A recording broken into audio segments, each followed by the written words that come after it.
G'day fellas, and welcome back to the channel. There's a lot of talks lately about Luai leaving the Penrith Panthers, and I'm here to tell you why I think that is the case, why I do think that he's leaving, and what I think the best fit is without a doubt going forward for Jarome Luai. Now first off, just two really quick things I want to put out there before you guys watch the entirety of the video. Number one, I am biased and I am a Penrith Panthers fan. Number two, as much as I wanted our first team, the one that won the first premiership, to stick together, I understand that securing your future for your family comes first above all. So as sad as it is as a fan of the Penrith Panthers, seeing Critter, Jarome Luai, even going back to Birdo, Kurt Capewell, as sad as seeing them go as a fan of the team, I completely understand it from a family standpoint. Jerome Luai came out and said, "I have to do what's best for my family," end quote. He also turned down a $100,000 third-party sponsorship from JBL. And when you put two and two together, it's not too difficult to understand that he's probably leaving the team and looking to secure his and his family's financial future. There are currently 5 teams pursuing Luai, excluding the obvious Penrith Panthers, being the Tigers, Dragons, Raiders, Roosters, and the apparent front-running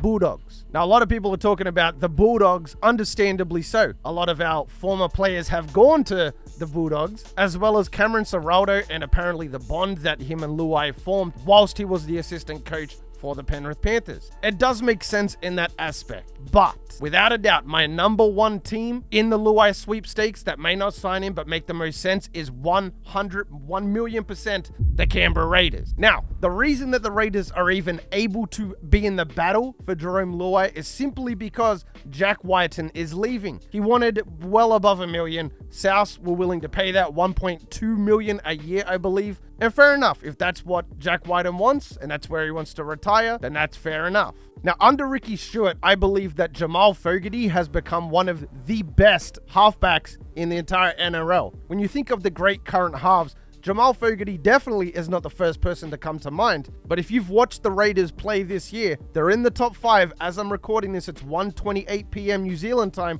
on the 27th of July. His team is in the top 5, and he's a large reason why. He has developed into, in my opinion, the most underrated half in the entire NRL. The Raiders are also a top 8 team that was built and not bought. Their current team at the moment is majoritively made up of players that they bring up through their own system. They're not like the Bulldogs, who are basically just throwing money at a situation to make it go away. Not to mention that Ricky Stuart is a fantastic teacher. Just like with the Jamal Fogarty example, he could really form the same bond, maybe even better, than what Luai currently has with Cameron Ciraldo. Now, a lot of people, and even the pros, even the former pros like Braithen Astor and that on the NRL 360, whatever the show's called, they were talking about, well, Luai and Ricky Stuart is a match made in hell. They're not going to get along. Their personalities are going to clash. He doesn't fit there at all, blah, blah, blah, whatever you want to say. But realistically, as a human being, they're not just NRL players, they're human beings. I think that Ricky Stuart and Jarome Luai, if they wanted to make that partnership work, they easily could. They're both professionals. My main reasoning behind that being,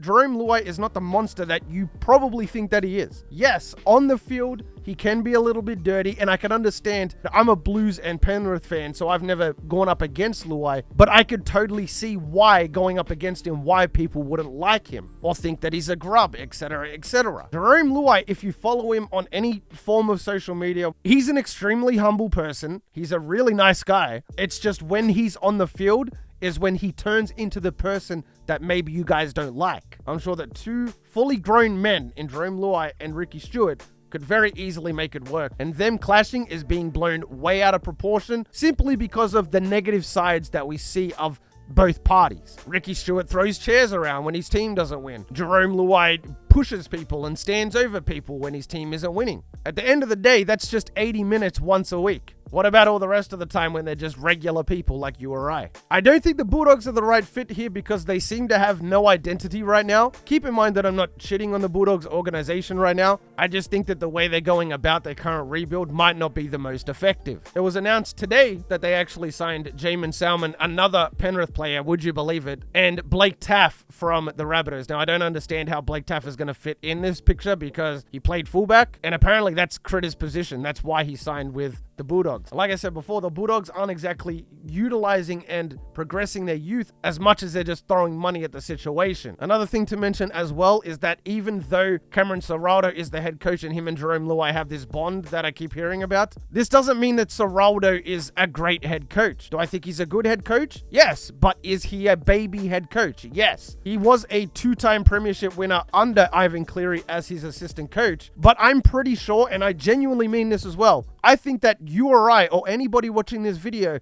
could have been Ivan Cleary's assistant coach those 2 years and still won the premiership. Does that mean if I'm the assistant coach to Ivan Cleary last year and we won the premiership that I'm good enough to coach the Dragons to a premiership? No, absolutely not. That would be a terrible decision by the Dragons. Regardless of how good you think he is, he still has a lot to learn in the position, and I'm all for it. He will be one of the great coaches one day, but that day is not today. Just on the offside, how are the Roosters possibly in talks for the Jerome Luai sweepstakes? I already thought this year they were over the salary cap, if I'm being honest, but then they went ahead and signed Spencer Leniu, another Panther, and also Dom Young, who I think is probably going to be on really big money because he is an amazing winger. This was never meant to be a long video, so I think I'm going to wrap it up there. Let me know down in the comment section if you think that I missed anything. But in conclusion, I think that the Raiders are without a doubt the easiest and best choice here for Jarome Luai. In fact, I think it fits so well that I would be very, very shocked to not see him sign at the Raiders. Let me know where you think Jarome Luai goes down in the comment section. If he does go to the Bulldogs, where do you guys think that they will be? If he goes to the Raiders, do you think that they stay as a top 8 team? Do you think that they get better? Do you think that they get worse? But yeah, fellas, that's going to wrap it up. If you made it this far in the video, you are the real MVP. I hope the rest of your day's awesome. And from me personally, I'm out. Peace.